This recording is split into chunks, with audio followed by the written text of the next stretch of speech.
Hello everyone, this is Sai. Welcome to social science channel. మనము ఈరోజు class 10th యొక్క social స్టడీస్లో సివిక్స్ టెక్స్ట్ బుక్లో సెకండ్ లెసన్ అయిన ఫెడరలిజం అనేది మొదలు పెట్టబోతున్నాం. మనము ఫెడరలిజం గురించి ఆల్రెడీ ఫస్ట్ చాప్టర్ అయిన పవర్ షేరింగ్లో ఒకసారి డిస్కస్ చేసినాం. ఫెడరలిజం అంటే పవర్ అనేది డిఫరెంట్ లెవెల్స్ ఆఫ్ గవర్నమెంట్ మధ్య షేర్ అయ్యిందనుకో, దాన్ని మనం ఫెడరలిజం అంటాం. ఎట్లయితే మనం forms of power sharing first చాప్టర్లో forms of power sharing discuss చేసేటప్పుడు మనము గమనించినాం. సెకండ్ది power can be shared among government at different levels, అంటే సెంట్రల్ గవర్నమెంట్కి అలాగే స్టేట్ గవర్నమెంట్కి మధ్య పవర్ అనేది షేర్ అయ్యిందనుకో, అదే ఫెడరలిజం అని అర్థం. ఓకేనా? What is federalism? Let us get back to the contrast between Belgium and Sri Lanka that we saw in the last chapter. Federalism అర్థం చేసుకునేకి మనం ఇంకొకసారి బెల్జియం అండ్ శ్రీలంక స్టోరీని మళ్ళీ గుర్తు తెచ్చుకుందాం. You would recall that one of the key changes made in the constitution of Belgium was to reduce the power of the central government and give these powers to regional governments. మనము accommodation in Belgium చదివేటప్పుడు వాళ్ళు 1970 నుండి 1993 మధ్యలో 4 times వాళ్ళ constitution అనేది amendment చేసినారు. దాంట్లో వాళ్ళు ఫస్ట్ దాంట్లో అయితే సెంట్రల్ గవర్నమెంట్లో ఈక్వల్ రిప్రజెంటేషన్ ఉండాలి అని కోరినారు. సెకండ్ దాంట్లో సెంట్రల్ గవర్నమెంట్ నుండి కొన్ని పవర్స్ అనేటివి స్టేట్ గవర్నమెంట్కి ఇవ్వాలి అని అమెండ్మెంట్ చేసినారు. అలాగే స్టేట్ గవర్నమెంట్ అనేది సెంట్రల్ గవర్నమెంట్కి సబార్డినేట్ కాదు అని కూడా చెప్పినారు. Regional governments existed in Belgium even earlier. Regional governments అంటే ఫ్లెమిష్ రీజియన్లో డచ్ వాళ్ళకు ఒక స్టేట్ గవర్నమెంట్, అలాగే వెలోనియా రీజియన్లో ఫ్రెంచ్ వాళ్ళకి ఒక state government. They had their roles and powers. ఆ స్టేట్ గవర్నమెంట్స్కి పవర్స్ ఎంత మాత్రమైనా సెంట్రల్ గవర్నమెంట్ ఇచ్చినా వాళ్ళు చెప్పినట్టు వినాలనేం రూల్ ఏం లేదు. స్టేట్ గవర్నమెంట్ తనకు నచ్చినట్టు తనకు కరెక్ట్ అయిన వేలో అది నడుచుకోవచ్చు. But all these powers were given to these governments and could be withdrawn by the central government. కానీ ఇవన్నీ పవర్స్ ఇచ్చినది సెంట్రల్ గవర్నమెంటే. అలాగే ఈ పవర్స్ ఎప్పుడైనా అది వెనకలికి కూడా తీసుకోవచ్చు. The change that took place in 1993 was that the regional governments were given constitutional powers that were no longer dependent on the central government. 1993లో ఒక అమెండ్మెంట్ అనేది చేసినారు బెల్జియంలో. దాంట్లో ఏం చెప్పినారంటే సెంట్రల్ గవర్నమెంట్ పవర్స్ ఇచ్చేసింది ఇంకా స్టేట్ గవర్నమెంట్స్కి, ఇంకా వెనకలికి తీసుకోవడానికి వీలు లేదు అని డిక్లేర్ చేసింది. తర్వాత thus Belgium shifted from a unitary to a federal form of government. ఇప్పుడు పవర్ అనేది నేనేం చెప్పినాను, పవర్ ఒకవేళ డిఫరెంట్ లెవెల్స్ ఆఫ్ గవర్నమెంట్ మధ్య షేర్ అయిందనుకో దాన్ని ఫెడరలిజం అంటామన్నా. ఇప్పుడు బెల్జియంలో సెంట్రల్ గవర్నమెంట్ ఉంది, స్టేట్ గవర్నమెంట్ ఉంది, వాటి మధ్య పవర్ అనేది కూడా షేర్ అయింది. కాబట్టి బెల్జియం ఏమనొచ్చు, ఫెడరల్ ఫార్మ్ ఆఫ్ గవర్నమెంట్ అనొచ్చు. యునైటరీ ఫార్మ్ ఆఫ్ గవర్నమెంట్ అంటే ఒక కంట్రీలో ఒక్క లెవెల్ ఆఫ్ గవర్నమెంటే ఉంది, అలా ఉన్న కంట్రీని మనం యునైటరీ ఫార్మ్ ఆఫ్ గవర్నమెంట్ అంటాం. లేకుంటే ఆ గవర్నమెంట్ని మనం యునైటరీ ఫార్మ్ ఆఫ్ గవర్నమెంట్ అంటాం. ఇప్పుడు శ్రీలంక దగ్గరకు వస్తే Sri Lanka continues to be for all practical purposes a unitary system where the national government has all the powers. Tamil leaders want Sri Lanka to become a federal system. ఒకసారి రీకాల్ చేసుకోండి, శ్రీలంకని 1956లో మెజారిటేరియన్ పాలసీస్ ద్వారా act ద్వారా సిన్హాలిస్ గవర్నమెంట్ వాళ్ళ యొక్క సుప్రీమసీని అనేది నెలకొల్పినారు. అంటే శ్రీలంకకు మొత్తం ఒక్క లెవెల్ ఆఫ్ గవర్నమెంట్. అదేం గవర్నమెంట్? Buddhist Sinhalese government. చెప్పినాం కదా, సిన్హాలిస్ వాళ్ళు బుద్ధిజం రిలీజియన్ని ఫాలో అవుతారు. శ్రీలంకకు మొత్తం ఒకే లెవెల్ ఆఫ్ గవర్నమెంట్, ఇంకే గవర్నమెంట్స్ లేవు. ఒకవేళ ఉన్నా అవి సబార్డినేట్గా ఉంటాయి యునైటరీ ఫార్మ్ ఆఫ్ గవర్నమెంట్లో. కాబట్టి మనకు శ్రీలంక అనేది దేనికి example? Unitary form of government. Belgium దేనికి example? Federal form of government. Federalism is a system of government in which the power is divided between central authority and various constituent units of the country. Federalism అంటే ఒక government. ఏ government? ఎలా? దాంట్లో power అనేది central గవర్నమెంట్కి అలాగే subordinates మధ్య share అవుతుంది. Subordinates అనకూడదు, స్టేట్ గవర్నమెంట్స్ మధ్య షేర్ అవుతుంది పవర్ అనేది ఫెడరలిజంలో. Usually a federation has 2 levels of government. Federation గవర్నమెంట్కి ఖచ్చితంగా మినిమం 2 లెవెల్స్ ఆఫ్ గవర్నమెంట్ ఉండాలి. ఒకవేళ సెంట్రల్ గవర్నమెంట్ ఒకటే ఉందనుకో, స్టేట్ గవర్నమెంట్స్ లేకపోతే అప్పుడు పవర్ అనేది ఎలా షేర్ అవుతుంది, అప్పుడు ఫెడరలిజం అనేది వర్కౌట్ అవ్వదు ideology. One is the government for the entire country that is usually responsible for a few subjects of common national interest. ఒక గవర్నమెంట్ అనేది మొత్తం నేషన్కి మొత్తం కామన్గా ఉంటుంది. అలాగే నేషన్లో జరిగే కామన్ ఇంట్రెస్ట్ మొత్తం లాస్ అనేది ఆ గవర్నమెంటే పాస్ అవుతుంది, central government. The others are governments at the level of provinces or states that look after much of the day-to-day administrating of their state. ఇంకొక లెవెల్ ఆఫ్ గవర్నమెంట్ వచ్చేసి state government. ఆ state government వాళ్ళ యొక్క స్టేట్లో జరిగే విషయాలు, అలాగే రోజు ఏమేమి లాస్ తీసుకున్నారో దాని గురించి ఒకటి డిస్కస్ చేస్తుంది ఆ government. Both these levels of governments enjoy there power independent of the other.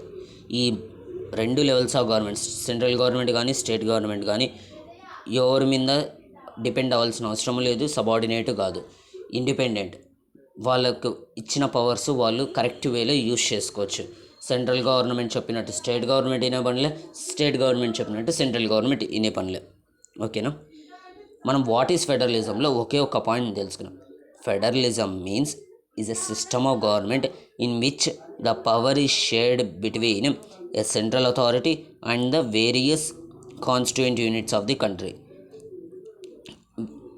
Central authority అంటే central government, various constituent units అంటే స్టేట్ గవర్నమెంట్స్. ఇంత మనం తెలుసుకున్నాం. దానికి ఎగ్జాంపుల్ ఒకవేళ అడిగితే ఫెడరలిజంకి బెల్జియం రాయొచ్చు. కింద కూడా మనకు చాలా కంట్రీల పేర్లు అనేవి ఇచ్చినారు. మనకు ఈ చాప్టర్ అనేది 4 మార్క్స్కి ఇస్తారు.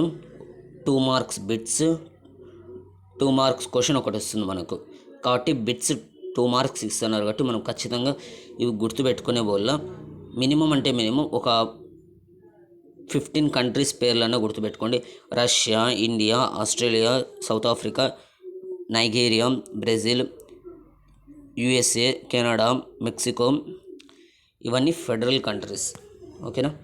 ఇప్పుడు యూనిటరీ ఫార్మ్ ఆఫ్ గవర్నమెంట్ కిందకు వస్తే federations are contrasted with unitary form of governments. Under the unitary system, either there is only one level of government or the subunits are subordinate to the central government. Unitary సిస్టంలో కంట్రీకి ఉంటే ఒక గవర్నమెంటే ఉంటుంది మొత్తం కంట్రీకి, లేకోకుంటే స్టేట్ గవర్నమెంట్స్ కూడా ఉంటాయి, కానీ అవి సెంట్రల్ గవర్నమెంట్ చెప్పినట్టే వినాలి. తర్వాత the central government can pass on orders to the provincial or the local government. తర్వాత యూనిటరీ సిస్టంలో సెంట్రల్ గవర్నమెంట్ పాస్ చేసిన లాస్ ఖచ్చితంగా స్టేట్ గవర్నమెంట్ అనేది ఒబే చేయాలి. But in a federal system the central government cannot order the state government to do something. కానీ federal సిస్టంలో central government చెప్పినట్టు state government వినే పని లేదు. అలాగే సెంట్రల్ గవర్నమెంట్ ఫోర్స్గా స్టేట్ గవర్నమెంట్ని ఇవి నువ్వు వినాల్సిందే, ఇవి చేయాల్సిందే అని ఫోర్స్ చేసే పని. అలాగే ఫెడరల్ సిస్టంలో state గవర్నమెంట్స్కి has powers of its own for which it is not answerable to the central government. Both these governments are separately answerable to the people. State government తను ఏం పని చేస్తుందో దాని యొక్క సంజాయిషి అనేది సెంట్రల్ గవర్నమెంట్కి ఇచ్చే పని లేదు. కానీ స్టేట్ గవర్నమెంట్, సెంట్రల్ గవర్నమెంట్ అనేది ఏమేం పనులు చేస్తున్నాయో అవి వాటి గురించి చెప్పాల్సిన బాధ్యత అనేది పీపుల్కి చెప్పాలి వాళ్ళు ఖచ్చితంగా. ఇప్పటి వరకు మనం ఫెడరలిజం అంటే ఏమో తెలుసుకున్నాం. దాన్ని శ్రీలంక, బెల్జియం కంట్రీస్ యొక్క ఎగ్జాంపుల్స్తో పోల్చి అర్థం చేసుకున్నాం. బెల్జియం వచ్చేసి ఫెడరల్ కంట్రీ, శ్రీలంక వచ్చేసి యూనిటరీ ఫార్మ్ ఆఫ్ గవర్నమెంట్.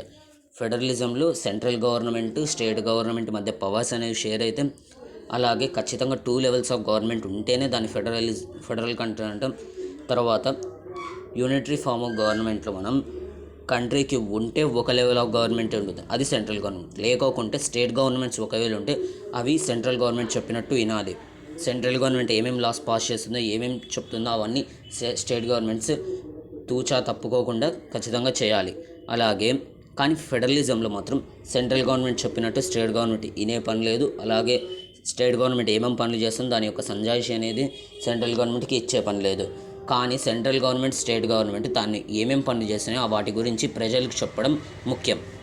ఇప్పుడు మనం క్లాస్లో ఒక మంచి పిల్లోడు లేకుంటే గుడ్ బాయ్ అనడానికి, గుడ్ స్టూడెంట్ అనడానికి ఏమేమి క్వాలిటీస్ చెక్ చేస్తాం? ఒకటి, బాగా చదువుతున్నాడు, క్లాస్లో డిసిప్లిన్గా ఉన్నాడు, అలాగే అందరితో మర్యాదగా ప్రవర్తిస్తున్నాడు, టీచర్స్కి గౌరవం ఇస్తున్నాడు, ఇట్లా డిఫరెంట్ క్వాలిటీస్ అనేవి చెక్ చేస్తాం. గుడ్ స్టూడెంట్ అనాలి అంటే క్లాస్లో ఉండే. అలాగే ఒక కంట్రీని ఫెడరల్ కంట్రీ అనాలంటే మనము కొన్ని స్టెప్స్ లేకుంటే కొన్ని కీ ఫీచర్స్ అనేది చెక్ చేస్తాం, లక్షణాలు అనేవి చెక్ చేస్తాం.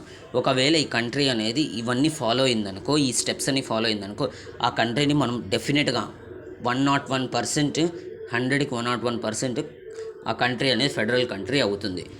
ఆ కీ ఫీచర్స్ ఎందుకు చదువుకున్నాం, మీకు అర్థమైందా? కంటెస్ట్ ఏమంటే ఎట్లయితే మనం ఒక స్టూడెంట్స్లో ఒక గుడ్ స్టూడెంట్ని అనాలి అంటే, ఒక స్టూడెంట్ గుడ్ స్టూడెంట్గా ఈ క్వాలిటీస్ అని చెక్ చేస్తాం. డిసిప్లిన్గా ఉన్నాడు, మంచి మార్కులు తెచ్చుకుంటున్నాడు, బాగా చదువుకుంటున్నాడు, అట్లే టీచర్లకు గౌరవిస్తున్నాడు, అందరికీ గౌరవిస్తున్నాడు, అలాగే ఇట్లా ఎక్సెట్రా క్వాలిటీస్ అని చెక్ చేస్తాం. అలాగే ఒక కంట్రీని ఫెడరల్ కంట్రీ అనాలంటే కొన్ని ఫీచర్స్ అనేవి చెక్ చేస్తాం. అవి ఏంటేంటివి అంటే, there are 2 or more levels of government అనేది ఉండాలి. ఖచ్చితంగా కంట్రీలో 2 levels or more 2 కంటే మోర్ లెవెల్స్ ఆఫ్ గవర్నమెంట్ ఉండాలి. ఎలాగైతే మన ఇండియాలో సెంట్రల్ గవర్నమెంట్ ఉంది, స్టేట్ గవర్నమెంట్ ఉంది, అలాగే 3rd లెవెల్ ఆఫ్ గవర్నమెంట్ కూడా ఉంది. అదేమి అంటే పంచాయత్స్, మున్సిపాలిటీస్. ఇది 3rd లెవెల్ ఆఫ్ గవర్నమెంట్. అలాగే ఒక కంట్రీలో 2 కంటే ఎక్కువ లెవెల్స్ ఆఫ్ గవర్నమెంట్ అనేది ఉండాలి. 2 అయితే ఫిక్స్, మినిమం. మోర్ అంటే మ్యాక్సిమం ఎన్నైనా ఉండొచ్చు లెవెల్స్ ఆఫ్ గవర్నమెంట్ అనేది. తర్వాత different tiers of government govern the same citizens but each tier has its own jurisdiction in specific matters of legislature, taxation and administration.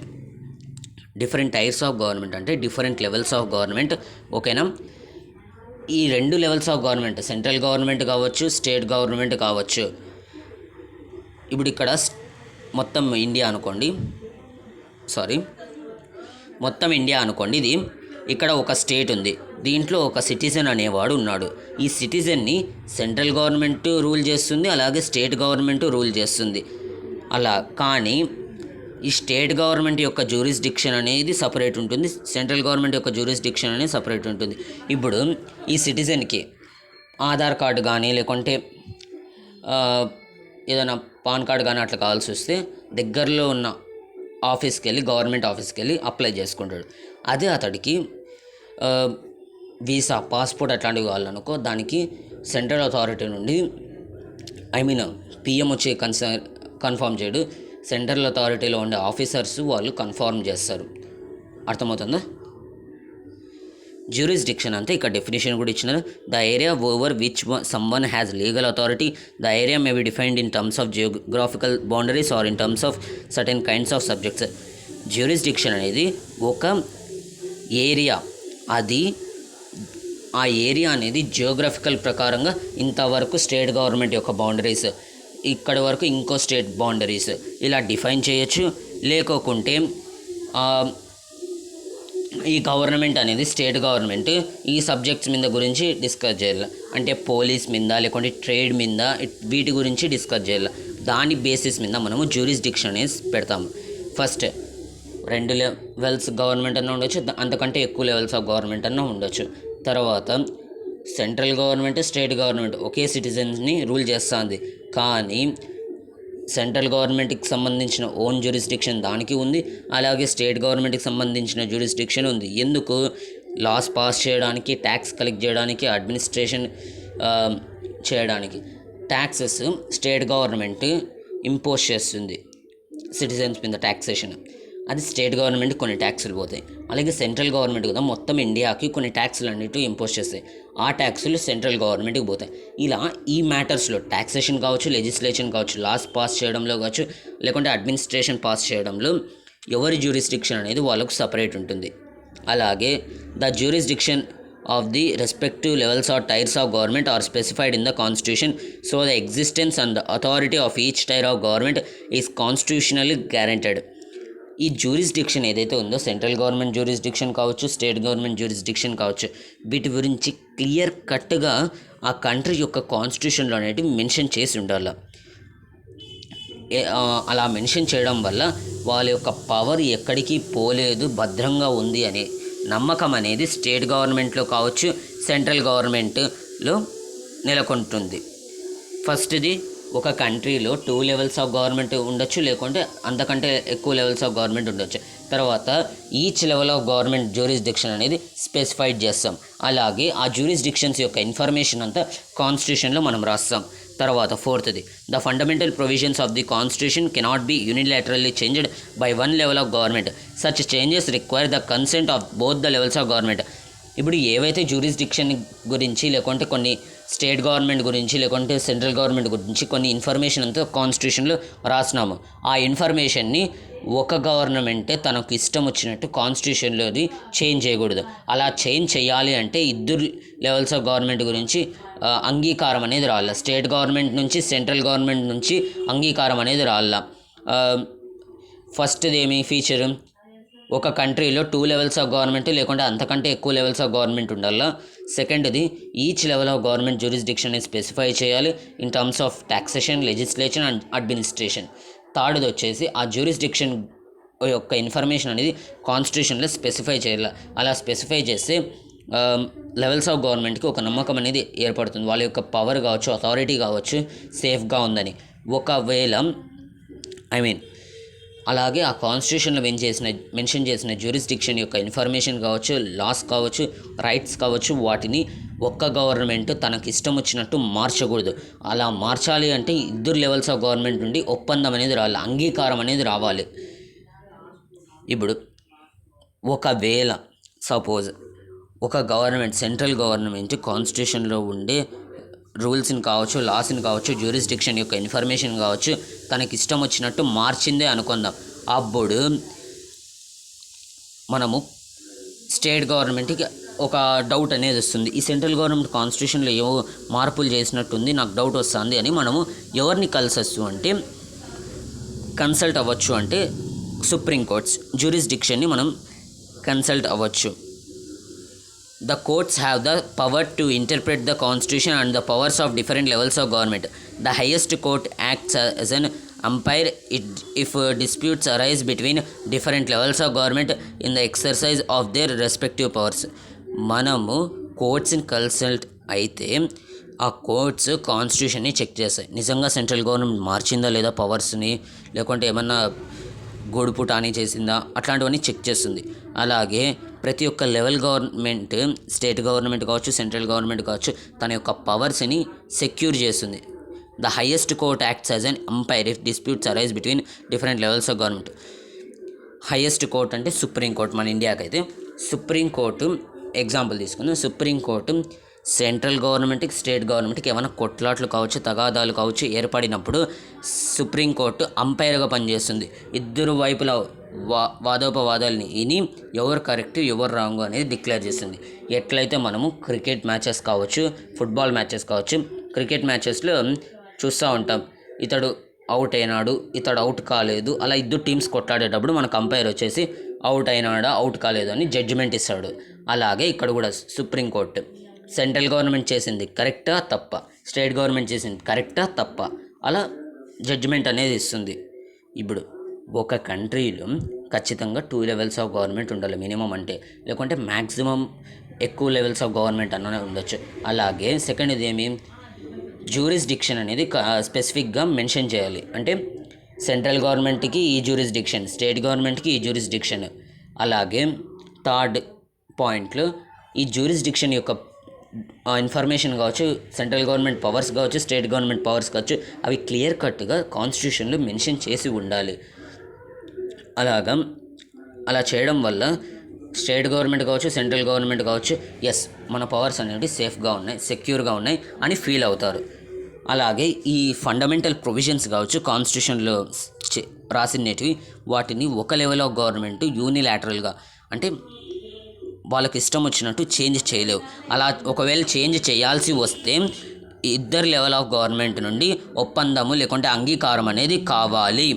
తర్వాత ఒకవేళ సపోజ్ ఒక level of government కాన్స్టిట్యూషన్లో ఇచ్చిన powers అనేటివి మార్చిందే అనుకుందాం. అలా మార్చినప్పుడు ఇంకో లెవెల్ ఆఫ్ గవర్నమెంట్ కోర్ట్స్ని కన్సల్ట్ అవ్వచ్చు. అప్పుడు కోర్ట్స్ ఏం చెక్ చేస్తుందంటే కాన్స్టిట్యూషన్ని చెక్ చేస్తుంది, మార్చినారా లేదా. అని చెక్ చేస్తుంది. అలాగే ఇద్దరు లెవెల్స్ ఆఫ్ గవర్నమెంట్ యొక్క పవర్స్ అనేది సెక్యూర్ చేస్తుంది, కాపాడుతుంది. దీంట్లో కంట్రీ యొక్క హయ్యెస్ట్ కోర్టు సుప్రీం కోర్ట్ మన ఇండియాకి, ఆ హయ్యెస్ట్ కోర్ట్ అనేది అంపైర్గా పనిచేస్తుంది. ఎప్పుడైతే కొట్లాట్లు అనేటివి సెంట్రల్ గవర్నమెంట్కి స్టేట్ గవర్నమెంట్కి వచ్చినప్పుడు ఆ హయ్యెస్ట్ కోర్టు వాటిని చెక్ చేసి జడ్జిమెంట్ అనేది ఇస్తుంది కరెక్ట్గా. అలాగే ఆ గవర్నమెంట్స్కి హెల్ప్ చేస్తుంది వాళ్ళ యొక్క పవర్స్ అనేది ఎక్సర్సైజ్ చేసుకునేకి ఫ్రీగా. అలాగే sources of revenue for each level of government are clearly specified to ensure it's financial autonomy.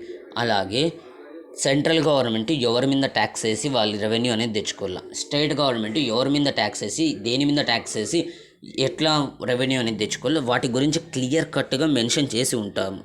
A level of government ఎక్కడి నుండి ట్యాక్స్ కలెక్ట్ చేయాలా, దేని మీద ట్యాక్స్ కలెక్ట్ చేయాలా, అలాగే స్టేట్ గవర్నమెంట్ ఎక్కడి నుండి కలెక్ట్ చేయాలా, దేని మీద నుండి ట్యాక్స్ అనేది కలెక్ట్ చేయాలా, అలాగే రెవెన్యూ ఎక్కడి నుండి రావాలా, స్టేట్ గవర్నమెంట్కి సెంట్రల్ గవర్నమెంట్కి రెవెన్యూ ఎక్కడి నుండి రావాలా అనేది క్లియర్ కట్గా మెన్షన్ చేస్తాం. ఇప్పుడు దీనికి ఎగ్జాంపుల్ చెప్తాను చూడండి. నేషనల్ హైవేస్లో మనం కట్టే టోల్గేట్ ఫీజు అది డైరెక్ట్ సెంట్రల్ గవర్నమెంట్కి పోతుంది. అదే స్టేట్ హైవేస్లో మనం కట్టే టోల్గేట్ ఫీజు అది స్టేట్ గవర్నమెంట్కి పోతుంది. ఇలా క్లియర్ కట్గా సెంట్రల్ గవర్నమెంట్కి ఎక్కడి నుండి రెవెన్యూ రావాలో, స్టేట్ గవర్నమెంట్కి రెవెన్యూ ఎక్కడి నుండి రావాలో క్లియర్ కట్గా మెన్షన్ చేసి ఉంటాం కాన్స్టిట్యూషన్లో. ఇప్పుడు ఇంకొకసారి రీకాల్. ఫస్ట్ది ఏమి, 2 లెవెల్స్ ఆఫ్ గవర్నమెంట్ లేకుంటే అంతకంటే ఎక్కువ లెవెల్స్ ఆఫ్ గవర్నమెంట్ అనేది ఉండాలి కంట్రీలో ఖచ్చితంగా. తర్వాత ప్రతి ఒక్క లెవెల్ ఆఫ్ గవర్నమెంట్ యొక్క జ్యూరిస్డిక్షన్ అనేది సపరేట్ చేసి ఉండాలి. ఇంతవరకు సెంట్రల్ గవర్నమెంట్ జ్యూరిస్డిక్షన్, ఇక్కడి వరకు స్టేట్ గవర్నమెంట్ యొక్క జ్యూరిస్డిక్షన్ అనేది సపరేట్ చేసి ఉండాలి. అలాగే కాన్స్టిట్యూషన్లో జ్యూరిస్డిక్షన్ యొక్క ఇన్ఫర్మేషన్ కావచ్చు, లేకుంటే పవర్స్ కావచ్చు, ప్రతి ఒక్క లోకల్ గవర్నమెంట్ పవర్స్ కావచ్చు, లెవెల్ ఆఫ్ గవర్నమెంట్ కావచ్చు, వాటి యొక్క పవర్స్ ఇన్ఫర్మేషన్ అనేది కాన్స్టిట్యూషన్లో క్లియర్ కట్గా మెన్షన్ చేయాలి. ఈ కాన్స్టిట్యూషన్లో మెన్షన్ చేసిన ఇన్ఫర్మేషన్ని ఒక లెవెల్ ఆఫ్ గవర్నమెంట్ అనేది మార్చలేదు తనకి ఇష్టం వచ్చినట్టు. అలాగే ఒకవేళ మార్చిందే అనుకుందాం, అప్పుడు కోర్ట్స్ మనం కన్సల్ట్ అవ్వచ్చు. ఇంకో లెవెల్ ఆఫ్ గవర్నమెంట్ కన్సల్ట్ అయ్యి కాన్స్టిట్యూషన్ని చెక్ చేస్తాయి కోర్ట్స్. అలాగే మార్చింది అనుకుందాం, అప్పుడు న్యాయం అనేది చెప్తుంది. తర్వాత మార్చలేదనుకో తన యొక్క పవర్స్ అనేవి సెక్యూర్ చేస్తుంది. అలాగే వేరే విషయాల్లో ఇంకా కొట్లాట్లు ఏమైనా వచ్చినాయి అనుకోని సెంట్రల్ గవర్నమెంట్కి స్టేట్ గవర్నమెంట్కి కోర్టు అంపైర్గా పనిచేసి వాళ్ళ యొక్క డిస్ప్యూట్స్ని కావచ్చు వాటిని అన్నింటినీ కంట్రోల్ చేస్తుంది. అలాగే 6th ఏం చెప్తుంది, ప్రతి ఒక్క రెవెన్యూ సోర్స్ అనేది సెంట్రల్ గవర్నమెంట్కి స్టేట్ గవర్నమెంట్కి క్లియర్ కట్గా మెన్షన్ చేస్తుంది కాన్స్టిట్యూషన్. సెంట్రల్ గవర్నమెంట్కి దీని మీద ట్యాక్స్ వేయచ్చు, అట్లే వీళ్ళ దగ్గర నుండి ట్యాక్స్ అనేది కలెక్ట్ చేయొచ్చు. అలాగే స్టేట్ గవర్నమెంట్ వీటి మీద ట్యాక్స్ వేయచ్చు, దీని మీద నుండి ట్యాక్స్ అనేది కలెక్ట్ చేసుకోవచ్చు. ఎలాగైతే సెంట్రల్ గవర్నమెంట్కి నేషనల్ హైవేస్, స్టేట్ గవర్నమెంట్కి స్టేట్ హైవేస్.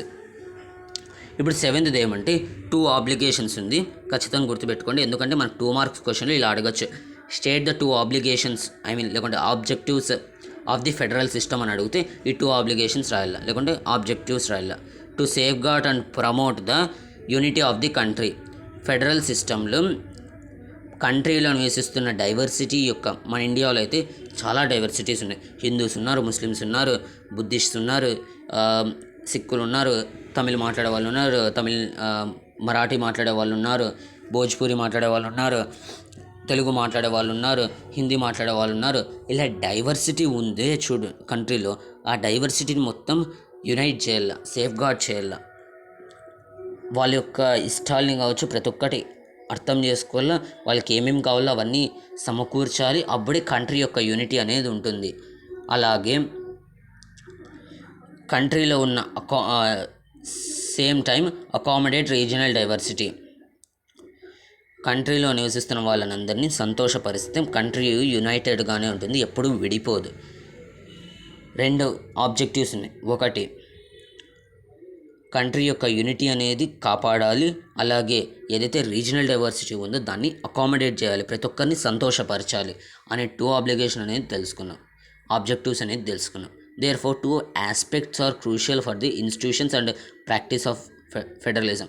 ఈ 2 ఆబ్జెక్టివ్స్ ఏవైతే ఉన్నాయో అవి చాలా ముఖ్యం. గవర్నమెంట్ రన్ అవ్వాలన్నా లేకుంటే ఫెడరలిజం అనేది పనిచేయాలన్నా governments at different levels should agree to some rules of power sharing. ప్రతి ఒక్క లెవెల్ ఆఫ్ గవర్నమెంట్ అనేది కొన్ని రూల్స్కి అంగీకరించాలి పవర్ షేరింగ్లో. They should also trust that each would abide by its part of the agreement.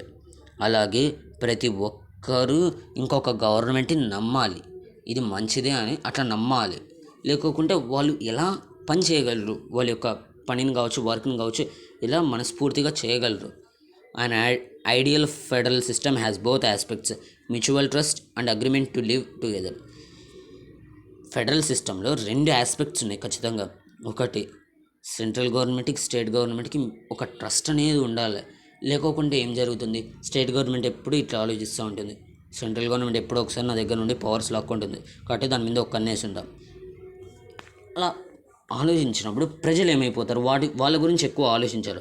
కాబట్టి ఒక ట్రస్ట్ అనేది సెంట్రల్ గవర్నమెంట్కి స్టేట్ గవర్నమెంట్కి ఉండాలి. అలా ఉంటే అందరూ కలిసిమెలిసి ఉండొచ్చు. ఇప్పుడు మొత్తం ఈ 7 పాయింట్స్ అనేది ఇంకొకసారి రివైజ్ చేస్తాను. ఎందుకు ఇన్నిసార్లు రివైజ్ చేస్తానంటే ఇక్కడే మీకు గుర్తుండిపోవాలి. ఒక కథ రూపంలో ఖచ్చితంగా 2 మార్క్స్కి 2 కీ ఫీచర్స్ అని అడుగుతారు, లేకుంటే 2 ఆబ్జెక్టివ్స్ అని అడుగుతారు. ఏదేవి, ఒకటి కంట్రీలో ఉన్న కంట్రీని కాపాడాలి, యూనిటీ. ఇప్పుడు ఎట్లయితే యూనిటీగా ఉందో సిక్స్, బుద్ధిస్ట్స్, తమిళ్స్, తెలుగుస్, లేకుంటే హిందూస్, ముస్లిమ్స్, వాళ్ళందరినీ అలాగే ఉండాలి. వాళ్ళందరూ కలిసిమెలిసి ఉంటేనే కంట్రీ యొక్క యూనిటీ ఉంటుంది. అలాగే వాళ్ళని సంతోషపరచాలి. ఒకవేళ ఎవరు బాధపడినా అప్పుడు కంట్రీ అనేది యూనిటీ అనేది కోల్పోతుంది. దానివల్ల కొంచెం ప్రాబ్లమ్స్ అనేది నెలకొంటాయి. ఓకేనా. ఇప్పుడు ఫస్ట్ ఒక కంట్రీని ఫెడరలిజం అనాలంటే ఈ 7 కీ ఫీచర్స్ అనేవి మనం చెక్ చేస్తాం. ఒకటి, ఆ కంట్రీలో పవర్ షేరింగ్ అనేది 2 లెవెల్స్ ఆఫ్ గవర్నమెంట్ లేకుంటే అంతకంటే ఎక్కువ లెవెల్స్ ఆఫ్ గవర్నమెంట్ మధ్య పవర్ అనేది షేర్ జరిగిందో లేదో అది చెక్ చేస్తాం. సెకండ్ ఏం చెక్ చేస్తాము, ప్రతి ఒక్క లెవెల్ ఆఫ్ గవర్నమెంట్ యొక్క జ్యూరిస్డిక్షన్ అనేది స్పెసిఫై చేస్తాం in terms of taxation, legislation, administration. థర్డ్ది ఏం చెక్ చేస్తాం, ఈ జ్యూరిస్డిక్షన్ యొక్క ఇన్ఫర్మేషన్ కావచ్చు, లేకుంటే ప్రతి ఒక్క లెవెల్ ఆఫ్ గవర్నమెంట్ పవర్స్ని కావచ్చు, వాటి గురించి క్లియర్ కట్గా కాన్స్టిట్యూషన్లో మెన్షన్ చేస్తాం. ఈ కాన్స్టిట్యూషన్లో మెన్షన్ చేసిన పవర్స్ అనేటివి ఒక లెవెల్ ఆఫ్ గవర్నమెంట్ తనకి ఇష్టం వచ్చినట్టు యూనిలాటరల్గా మార్చలేదు. దాన్ని మార్చాలి అంటే ఖచ్చితంగా ఎన్నైతే లెవెల్స్ ఆఫ్ గవర్నమెంట్ ఉందో వాటి నుంచి అంగీకారం అనేది రావాలి.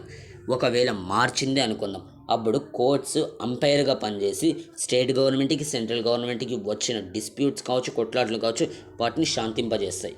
అలాగే 6th కీ ఫీచర్ ఏం చెప్తుంది, ప్రతి ఒక్క లెవెల్ ఆఫ్ గవర్నమెంట్కి ఎక్కడి నుండి రెవెన్యూ రావాలి, ఎక్కడి నుండి వాళ్ళు ట్యాక్స్ అనేది కలెక్ట్ చేయొచ్చు, దేని మీద ట్యాక్స్ కలెక్ట్ చేయొచ్చు అనేది క్లియర్ కట్గా కాన్స్టిట్యూషన్లో మెన్షన్ అయి ఉంటుంది. సపోజ్ సెంట్రల్ గవర్నమెంట్కి నేషనల్ హైవేస్ నుండి ఇన్కమ్ అనేది రావాలా, రెవెన్యూ అనేది రావాలా, స్టేట్ గవర్నమెంట్కి స్టేట్ హైవేస్ నుండి రెవెన్యూ అనేది రావాలా, ఇలా క్లియర్ కట్గా మెన్షన్ అయి ఉంటుంది. 7th కీ ఫీచర్ ఏం చెప్తుందంటే 2 ఆబ్జెక్టివ్స్ ఉంటుంది ఖచ్చితంగా. ఫెడరలిజంలో ఒక 2 రెస్పాన్సిబిలిటీస్ అనేది ఉంటుంది.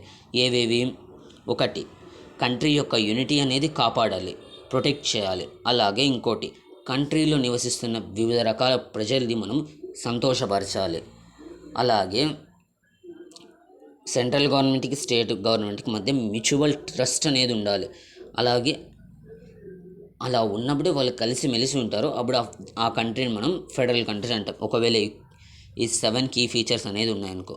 ఇప్పుడు మనం ఒకటి ఫస్ట్ స్టార్టింగ్లో ఏం నేర్చుకున్నాం, ఫెడరలిజం అంటే ఏమో నేర్చుకున్నాం. దాన్ని బెల్జియం, శ్రీలంక స్టోరీస్తో కంపేర్ చేసి తెలుసుకున్నాం. తర్వాత యూనిటరీ ఫామ్ ఆఫ్ గవర్నమెంట్ అనేది తెలుసుకున్నాం. ఫెడరలిజంలో 2 లెవెల్స్ ఆఫ్ గవర్నమెంట్ మధ్య పవర్ అనేది షేర్ అవుతుంది, ఖచ్చితంగా 2 లెవెల్స్ ఉండాలి. తర్వాత ఆ ఫెడరలిజంలో స్టేట్ గవర్నమెంట్ అనేది సెంట్రల్ గవర్నమెంట్కి సబార్డినేట్గా ఉండదు. స్టేట్ గవర్నమెంట్, సెంట్రల్ గవర్నమెంట్ తనకి ఇష్టం వచ్చిన వేలో, కరెక్ట్ వేలో పవర్స్ అనేది ఎక్సర్సైజ్ చేయొచ్చు.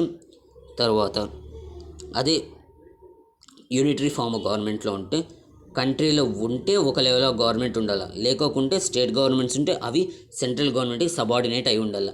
సెంట్రల్ గవర్నమెంట్ చెప్పినట్టు స్టేట్ గవర్నమెంట్ ఖచ్చితంగా వినాలి. నెక్స్ట్ ఏం తెలుసుకున్నాం, ఒక కంట్రీని ఫెడరల్ కంట్రీ అనాలంటే ఏమేమి కీ ఫీచర్స్ చూస్తామో అది. ఎలా అయితే మనం ఒక పిల్లోడిని మంచి పిల్లోడు లేకుంటే గుడ్ స్టూడెంట్ అనాలంటే ఏవేవి కొన్ని లక్షణాలు చూస్తామో, అలాగే ఒక కంట్రీని ఫెడరలిజం కంట్రీగా మార్చాలి అంటే ఏమేమి కీ ఫీచర్స్ చూస్తామో చూద్దాం. 2 లెవెల్స్ ఆఫ్ గవర్నమెంట్ ఉండాలి, జ్యూరిస్డిక్షన్ సపరేట్గా ఉండాలి, అలాగే కాన్స్టిట్యూషన్లో మెన్షన్ చేసి ఉండాలి. కాన్స్టిట్యూషన్లో మెన్షన్ చేసిన పవర్స్ని యూనిలాటరల్గా ఏ లెవెల్ ఆఫ్ గవర్నమెంట్ మార్చలేదు. ఒకవేళ మార్చిందే అనుకోండి, కోర్ట్స్ ఎంపైర్గా పనిచేస్తే స్టేట్ గవర్నమెంట్ మధ్య సెంట్రల్ గవర్నమెంట్ మధ్య డిస్ప్యూట్స్ అప్పుడు, అలాగే సెంట్రల్ గవర్నమెంట్కి ఎక్కడ నుండి ట్యాక్సెస్ కలెక్ట్ చేయొచ్చు, ఎక్కడ నుండి రెవెన్యూ రావచ్చు, అలాగే స్టేట్ గవర్నమెంట్ ఎక్కడ నుండి రావచ్చు రెవెన్యూ అనేది చూసినాం. తర్వాత 2 ఆబ్జెక్టివ్స్ అనేది తెలుసుకున్నాం ఫెడరలిజంవి. అలాగే సెంట్రల్ గవర్నమెంట్ మధ్య స్టేట్ గవర్నమెంట్ మధ్య మ్యూచువల్ ట్రస్ట్ అనేది ఉండాలి, అగ్రిమెంట్ టు లివ్ టుగెదర్, కలిసిమెలిసి ఉండడానికి ఉండాలి. ఇప్పుడు మనం 2 ఫెడరేషన్స్ గురించి చదువుకుందాం. 2 టైప్స్ ఆఫ్ ఫెడరేషన్స్ గురించి చదువుకుందాం. అవి ఏవి అంటే, ఒకటి కమింగ్ టుగెదర్ ఫెడరేషన్, ఇంకోటి హోల్డింగ్ టుగెదర్ ఫెడరేషన్స్ గురించి చదువుకుందాం.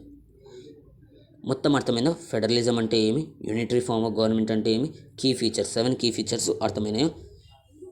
2 మార్క్స్ ఖచ్చితంగా ఫెడరలిజం గురించి అడుగుతారు, కొన్ని ఎగ్జాంపుల్స్ అడుగుతారు. కింద ఏవైతే ఉన్నాయో రష్యా కావచ్చు, ఇండియా కావచ్చు, సౌత్ ఆఫ్రికా కావచ్చు, బెల్జియం కావచ్చు, బ్రెజిల్ కావచ్చు, యుఎస్ఏ కావచ్చు, కెనడా కావచ్చు, ఇవి కొన్ని ఎగ్జాంపుల్స్గా రాసి వస్తే మీకు ఖచ్చితంగా 2 మార్క్స్ అనేవి దొరుకుతాయి. తర్వాత 1 మార్క్ ఏమడుగుతారంటే అది కూడా అంతే, కొన్ని ఆప్షన్స్ ఇస్తారు, లేకుంటే ఫెడరల్ కంట్రీ గురించి ఒక ఎగ్జాంపుల్ అడుగుతారు, అది కూడా అంతే. ఈ కీ ఫీచర్స్లో కొన్ని 2 కీ ఫీచర్స్ అడుగుతారు, ఏమన్నా రాయొచ్చు. నెక్స్ట్ 2 మార్క్స్కి కమింగ్ టుగెదర్ ఫెడరేషన్ గురించి అడుగుతారు. What is coming together federation, give examples. What is holding together federation, give examples.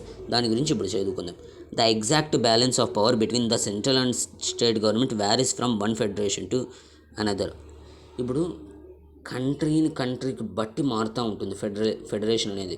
ఇప్పుడు ఇండియాలో 3 లెవెల్స్ ఆఫ్ గవర్నమెంట్ ఉంది. ఒకటి state government, central government, state government, local government, panchayats, municipalities. అదే ఇంకో కంట్రీలో ఓన్లీ 12 లెవెల్స్ ఆఫ్ గవర్నమెంట్ ఉంది, సెంట్రల్ గవర్నమెంట్, స్టేట్ గవర్నమెంట్. ఇలా federation అనేది ఒక కంట్రీకి ఇంకో కంట్రీకి వ్యారీ అనేది ఉంటుంది, మారుతూ ఉంటుంది. This balance depends mainly on the historical context in which the federation was formed. ఇలా మారుతూ ఉండడానికి కారణం ఏమంటే, ఆ కంట్రీ యొక్క హిస్టరీలో ఆ కంట్రీ ఎలా ఫెడరల్ కంట్రీగా మారిందో దాని మీద ఆధారపడి ఉంటుంది. ఏం లేదు, ఫెడరేషన్ ఒక కంట్రీకి ఇంకో కంట్రీకి వ్యారీ అయి ఉంటుంది. ఒక కంట్రీలో 3 లెవెల్స్ ఆఫ్ గవర్నమెంట్ ఉంటే ఇంకో కంట్రీలో 2 లెవెల్స్ ఆఫ్ గవర్నమెంటే ఉంటుంది. ఇది ఎందుకు అంటే, ఆ కంట్రీ ముందు హిస్టరీలో, చరిత్రలో ఆ కంట్రీ ఫెడరల్ కంట్రీగా ఎలా మారిందో దాని మీద ఆధారపడి ఉంటుంది. ఇప్పుడు there are 2 kinds of routes through which federations have been formed. 2 kinds of routes ఉన్నాయి, మెజారిటీలో 2 కైండ్స్ ఆఫ్ రూట్స్ ఉన్నాయి. ఆ కంట్రీలు ఎలా ఫెడరల్ కంట్రీగా మారిందో దాన్ని బట్టి ఉంటుంది. ఒక ఫస్ట్ రూట్ వచ్చేసి involves independent states coming together on their own to form a bigger unit, so that by pooling sovereignty and relating identity they can increase their security. This type of coming together federations include USA, Switzerland and Australia in the first category of federations. All the constituent states usually have equal power and are strong vis-a-vis the federal government. ఇక్కడ ఏమి అంటే, చిన్న చిన్న states వచ్చేసి వాళ్ళకి ఒప్పందం జరిగి వాళ్ళు ఒక కంట్రీగా మారుతారు, ఒక బిగ్ కంట్రీలుగా. అప్పుడు ఆ ఫెడరేషన్ని మనం కమింగ్ టుగెదర్ ఫెడరేషన్ అంటాం. అలాగే ఈ కమింగ్ టుగెదర్ ఫెడరేషన్స్లో ఏ కంట్రీలు వస్తాయంటే, యూఎస్ఏ వస్తుంది, స్విట్జర్లాండ్ వస్తుంది, ఆస్ట్రేలియా వస్తుంది. USA, Switzerland, Australia coming together federation. Coming together federation అంటే చిన్న చిన్న స్టేట్స్ వచ్చి పెద్ద కంట్రీగా ఫామ్ అవుతాయి. దాన్ని మనం కమింగ్ టుగెదర్ ఫెడరేషన్ అంటాం. అలాగే ఈ కమింగ్ టుగెదర్ ఫెడరేషన్లో స్టేట్కి ఈక్వల్ పవర్ ఉంటుంది, సెంట్రల్ గవర్నమెంట్కి ఈక్వల్ పవర్ ఉంటుంది. ఎందుకంటే ప్రతి ఒక్క స్టేట్ తనకిష్టం వచ్చి ఫామ్ అయింది. ఒక కంట్రీలో 5 కంట్రీస్ ఉన్నాయనుకోండి, వాళ్ళకి ఇష్టం వచ్చి మాకు ఒప్పందమే, మనమందరం కలిసి ఒక కంట్రీ ఫామ్ చేద్దామని వాళ్ళు వచ్చి ఫామ్ అయినారు. ఇప్పుడు ఈక్వల్ పవర్ అనేది లేదనుకో ఏ స్టేట్కైనా, వాళ్ళు బాధపడతారు. అప్పుడు దానివల్ల ఆ కంట్రీ అనేది విడిపోతుంది. అలా విడిపోకుండా ఉండాలి అంటే ఖచ్చితంగా స్టేట్ గవర్నమెంట్కి, సెంట్రల్ గవర్నమెంట్కి ఈక్వల్ పవర్స్ అనేవి ఇవ్వాలి. అలా ఏ కంట్రీస్కి ఉన్నాయంటే coming together federation, USA, Switzerland, Australia. State గవర్నమెంట్కి, సెంట్రల్ గవర్నమెంట్కి ఈక్వల్ పవర్ ఉంటుంది. ఇప్పుడు ఇంకో ఫెడరేషన్ చూస్తే holding together federation. The second route is where a large country decides to divide its power between the constituent states and the national government. India, Spain and Belgium are examples of this kind of holding together federations. In this second category, the central government tends to be more powerful vis-a-vis the states. Very often, different constituent units of the federation have unequal powers. Some units are granted special powers. ఇప్పుడు ఇక్కడ ఏమొస్తుందంటే ఒక big country, okay, ఒక big country తన పక్కనే ఉన్న లేకుంటే తనకు తెలిసిన స్టేట్ గవర్నమెంట్ చిన్న చిన్న స్టేట్స్ని ఆక్రమించుకొని కంట్రీ అనేది ఫామ్ చేసింది అనుకోండి. ఆ కంట్రీ లేకుంటే ఆ ఫెడరేషన్ మనం హోల్డింగ్ టుగెదర్ ఫెడరేషన్ అంటాం. The second route is where a large country decides to divide its power between the constituent states and the national government. ఎందుకంటే ఇప్పుడు ఆ బిగ్ కంట్రీ అనేది వీళ్ళని ఆక్రమించుకుంది, వీళ్ళ స్టేట్స్ని. అప్పుడు స్టేట్ గవర్నమెంట్కి కొన్ని పవర్స్ ఇస్తే చాలు, ఎందుకంటే వీళ్ళే కాబట్టి పెద్ద వాళ్ళకి ఎక్కువ పవర్ ఉంది కాబట్టి వాళ్ళు ఈ చిన్న చిన్న స్టేట్స్ అనేది ఆక్రమించుకొని ఒక ఫెడరేషన్ అనేది తయారు చేసినారు, హోల్డింగ్ టుగెదర్ ఫెడరేషన్. కాబట్టి స్టేట్ గవర్నమెంట్కి ఎన్ని పవర్స్ ఉన్నా ఇవ్వచ్చు, ఎందుకంటే వాళ్ళు నోరెత్తి మాట్లాడకూడదు. ఎందుకంటే వాళ్ళు ఇప్పుడు ఈ పెద్ద కంట్రీ యొక్క కంట్రోల్లో ఉన్నారు కాబట్టి వాళ్ళు నోరెత్తి మాట్లాడకూడదు. అందుకని దీంట్లో మనకు ఈ హోల్డింగ్ టుగెదర్ ఫెడరేషన్లో స్టేట్స్కి తక్కువ పవర్స్ ఉంటాయి as compared to central government. Central గవర్నమెంట్కి కొన్ని పవర్స్ అనేటివి ఎక్కువ ఉంటాయి, ఎందుకంటే వాళ్ళకి ఇష్టం వచ్చి వాళ్ళేం జాయిన్ అవ్వలేదు. స్టేట్ గవర్నమెంట్ బలవంతంగా జాయిన్ చేయించిన కాబట్టి వాళ్ళు చెప్పినట్టు వినాలి ఆ పెద్ద కంట్రీ. కాబట్టి స్టేట్ గవర్నమెంట్కి కొన్ని పవర్స్ అనేటివి తక్కువ ఉంటాయి as compared to central government. అలా అని అన్ని స్టేట్ గవర్నమెంట్స్కి తక్కువ ఏమి ఉండవు పవర్స్. ఆ కంట్రీలో ఉన్న హెడ్కి కావచ్చు, పొలిటికల్ లీడర్స్కి కావచ్చు, ఎవరికన్నా ఒక స్టేట్ అనేది ఫ్రెండ్గా ఉందనుకో ఆ స్టేట్కి కొన్ని ఎక్కువ పవర్స్ ఇస్తాయి as compared to remaining states. ఓకేనా? మనము దీనికి ఎగ్జాంపుల్స్ వచ్చేసి ఇండియా, స్పెయిన్, బెల్జియం. ఏం సార్ మన ఇండియా కూడా హోల్డింగ్ టుగెదర్ ఫెడరేషన్ అంటే నిజం, ఎందుకంటే మనము కొన్ని స్టేట్స్కి ఎక్కువ పవర్ ఇచ్చినాం. ఎందుకు ఇచ్చినామంటే మనం నెక్స్ట్ రాబోతున్న టాపిక్స్లో మనం చదువుకుంటాం. అలాగే మన ఇండియాలో కొన్ని పవర్స్ అనేది ఎక్కువగా సెంట్రల్ గవర్నమెంట్కే ఉంటాయి. ఇది ఇప్పుడు ఒక రేగ్ అనుకోండి, ఇక్కడ సెంట్రల్ గవర్నమెంట్ ఉంది, ఈడ స్టేట్ గవర్నమెంట్ ఉంది. ఇది పవర్ డిస్ట్రిబ్యూషన్ టవర్ అనుకోండి. ఈ టవర్ అనేది కొంచెం స్లాంట్గా కొంచెం సెంట్రల్ గవర్నమెంట్ వైపే ఉంగి ఉంది. ఇది సెంట్రల్ గవర్నమెంట్, స్టేట్ గవర్నమెంట్ కొంచెం స్లాంట్గా సెంట్రల్ గవర్నమెంట్కి వంగి ఉంది. అంటే కొన్ని పవర్స్ అనేవి డైరెక్ట్గా కావచ్చు, ఇండైరెక్ట్గా కావచ్చు సెంట్రల్ గవర్నమెంట్కి ఎక్కువ ఉన్నాయి. అందుకే మన కంట్రీని క్వాజీ ఫెడరల్ కంట్రీ అంటారు. ఓకేనా? కొన్ని పవర్స్ అనేవి సెంట్రల్ గవర్నమెంట్కి ఎక్కువ ఉంటాయి కాబట్టి. ఈ వీడియోలో మనం ఫస్ట్ ఫెడరలిజం అంటే ఏమో తెలుసుకున్నాం. ఫెడరలిజం అంటే 2 లెవెల్స్ ఆఫ్ గవర్నమెంట్ లేకుంటే అంతకంటే ఎక్కువ లెవెల్స్ ఆఫ్ గవర్నమెంట్ మధ్య పవర్ అనేది షేర్ జరగడం. తర్వాత యూనిటరీ ఫామ్ ఆఫ్ గవర్నమెంట్ తెలుసుకుందాం. ఒక కంట్రీలో ఉంటే ఒక లెవెల్ ఆఫ్ గవర్నమెంట్ ఉంటుంది, లేకోకుంటే మిగిలిన గవర్నమెంట్స్, స్టేట్ గవర్నమెంట్స్ అన్నీ సెంట్రల్ గవర్నమెంట్కి సబార్డినేట్ అయి ఉండాలి. తర్వాత ఒక కంట్రీని ఫెడరల్ కంట్రీ అనాలంటే ఈ కీ ఫీచర్స్ అన్నీ చెక్ చేసేస్తాం. 1, 2 లెవెల్స్ ఆఫ్ గవర్నమెంట్ ఉండాలి, లేకుంటే అంతకంటే ఎక్కువ ఉండాలి. అలాగే ప్రతి ఒక్క లోకల్ గవర్నమెంట్ యొక్క జ్యూరిస్డిక్షన్ అనేది సపరేట్గా ఉంటుంది. అలాగే దాని యొక్క ఇన్ఫర్మేషన్ కావచ్చు, పవర్స్ కావచ్చు, ప్రతి ఒక్క లోకల్ గవర్నమెంట్ అవి కాన్స్టిట్యూషన్లో క్లియర్ కట్గా మెన్షన్ చేసి ఉండాలి. ఈ కాన్స్టిట్యూషన్లో మెన్షన్ చేసిన పవర్స్ని ఒక లెవెల్ ఆఫ్ గవర్నమెంట్ తనకి ఇష్టం వచ్చినట్టు మార్చాలి అంటే 2 లెవెల్స్ ఆఫ్ గవర్నమెంట్ లేకుంటే ఎన్నైతే లెవెల్స్ ఆఫ్ గవర్నమెంట్ వాటి యొక్క నుంచి అంగీకారం అనేది రావాలి.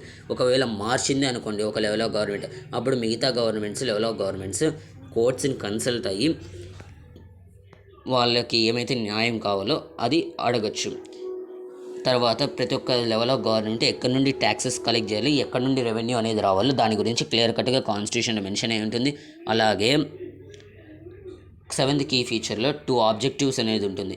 To safeguard and promote the unity of the country యొక్క యూనిటీ అనేది కాపాడాలి. తర్వాత కంట్రీలో నివసిస్తున్న ప్రతి ఒక్క వివిధ రకాల ప్రజలు నివసిస్తూ ఉంటారు, వాళ్ళని సంతోషపరచాలి. ప్రతి ఒక్కరి ఇంట్రెస్ట్ కావచ్చు, నీడ్స్ కావచ్చు మనం ఫుల్ఫిల్ చేయాలి. తర్వాత సెంట్రల్ గవర్నమెంట్కి స్టేట్ గవర్నమెంట్ మధ్య మ్యూచువల్ ట్రస్ట్ అనేది ఉండాలి, అప్పుడే వాళ్ళు కలిసి కరెక్ట్గా పని చేయగలుగుతారు. అలాగే ఫెడరేషన్ అనేది కంట్రీ టు కంట్రీ వ్యారీ అవుతుంది. ఒక కంట్రీలో 3 లెవెల్స్ ఆఫ్ గవర్నమెంట్ ఉంటే ఇంకో కంట్రీలో 2 లెవెల్స్ ఆఫ్ గవర్నమెంటే ఉంటుంది. అలా ఎందుకు ఉందంటే పూర్వం చరిత్రలో వాళ్ళు ఎలాగైతే ఫెడరల్ కంట్రీగా మారినారో, ఏ వేలో వాళ్ళు మారినారో దాని మీద డిపెండ్ అయి ఉంటుంది. కొన్ని కంట్రీస్ కమింగ్ టుగెదర్ ఫెడరేషన్గా ఉంటాయి. కమింగ్ టుగెదర్ ఫెడరేషన్ అంటే చాలా చిన్న చిన్న స్టేట్స్ వాళ్ళందరూ ఒకటిగా కలిసి వచ్చి ఒక బిగ్ కంట్రీని ఫామ్ చేసినారు అనుకోండి, దాన్ని మనం కమింగ్ టుగెదర్ ఫెడరేషన్ అంటాం. దీనికి ఎగ్జాంపుల్స్ వచ్చేసి యూఎస్ఏ, స్విట్జర్లాండ్, ఆస్ట్రేలియా. అలాగే దీంట్లో స్టేట్ గవర్నమెంట్కి సెంట్రల్ గవర్నమెంట్కి ఈక్వల్ పవర్స్ అనేవి ఉంటాయి. అదే హోల్డింగ్ టుగెదర్ ఫెడరేషన్లో ఒక బిగ్ కంట్రీ చిన్న చిన్న స్టేట్స్ని ఆక్రమించుకొని వాళ్ళని రూల్ చేస్తుంది. దీంట్లో మనకు స్టేట్ గవర్నమెంట్స్కి కొంచెం తక్కువ పవర్ ఉంటాయి as compare to central government. అలాగే కొన్ని స్టేట్స్కి కొన్ని ఎక్కువ పవర్లు కూడా ఉంటాయి. ఎందుకంటే కొన్ని రీజన్స్ మీద మనం ఇండియా ఫెడరలిజం గురించి డిస్కస్ చేసినప్పుడు దాంట్లో మీకు క్లియర్ కట్గా అర్థమవుతుంది. దీనికి ఎగ్జాంపుల్స్ వచ్చేసి ఇండియా, స్పెయిన్, బెల్జియం, ఇవన్నీ ఎగ్జాంపుల్స్. మనము దీంట్లో ఒక టాపిక్ని కంప్లీట్ చేసినాం. మీకు బాగా అర్థమైంది. మీ ఫ్రెండ్స్కి కూడా షేర్ చేయండి, లైక్ చేయండి, సబ్స్క్రైబ్ చేసుకోండి. అలాగే stay connected, keep learning with social science channel. Thank you.